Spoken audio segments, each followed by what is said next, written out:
imaginou como seria trabalhar sem internet? Nos dias de hoje é quase impossível, mas na época que ela surgiu, foi difícil convencer as empresas e as pessoas que ela seria necessária e que era preciso investir nessa tecnologia.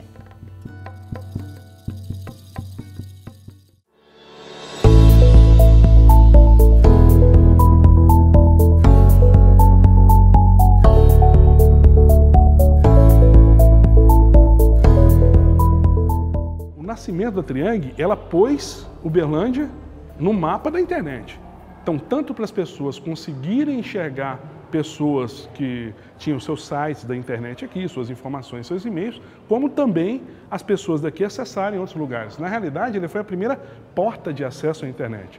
Hoje nós temos várias, mas na época ela foi a pioneira, foi a que trouxe realmente e começou a vender ideia. A história começa da seguinte forma. Eu fui fazer engenharia elétrica e eu gostava muito de eletrônica, certo? E uma das coisas que você tem em eletrônica é a parte de controle industrial. E eu aprendi muita coisa de comunicação de dados, estudando coisas dessa área. E comecei a desenvolver software para comunicação de dados lá pelo começo da década de 90. Bem antes, a internet começou a chegar no Brasil 5 anos antes.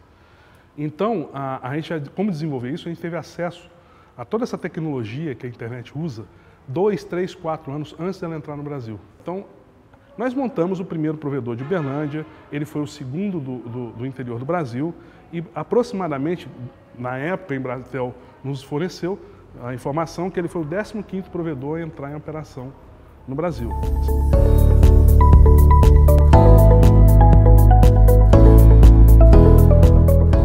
Então, um resumo da história, da origem, né, do nosso interesse, do know-how que a gente tinha, da oportunidade que apareceu na frente da gente, que a gente chegou aquilo como fosse uma coisa muito interessante, mas ninguém conhecia, ninguém acreditava, e quando a gente falava, pensavam que a gente estava falando uma coisa de outro mundo. E foi esse o início do provedor, foi aparentemente isso. Até explicar para as pessoas que aquilo era interessante era muito difícil, mas a gente conseguiu enxergar uma série de grupos de interesse que tinham interesse em se comunicar com coisas de fora, tipo médicos, para procurar artigos, publicações científicas, pessoas que gostavam de arte para visitar remotamente os museus para ver as imagens, o pessoal da Universidade Federal de Uberlândia, principalmente, que na época ela era a maior e praticamente a única, as outras eram menores, se interessava muito por artigos científicos, existiam grandes bases de artigos científicos que davam para ser acessadas já naquela época, né? Que mais?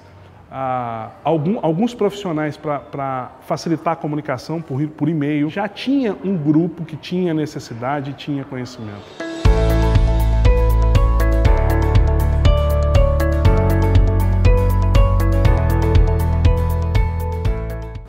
As pessoas são movidas por ideais, certo?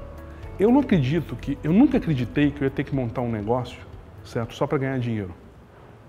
Eu acredito que qualquer coisa que você monta, se não tiver função social, não é essa função social ideológica que as pessoas vivem falando por aí. É que qualquer negócio que você monte, se não tiver interesse para a sociedade, ele não vai existir.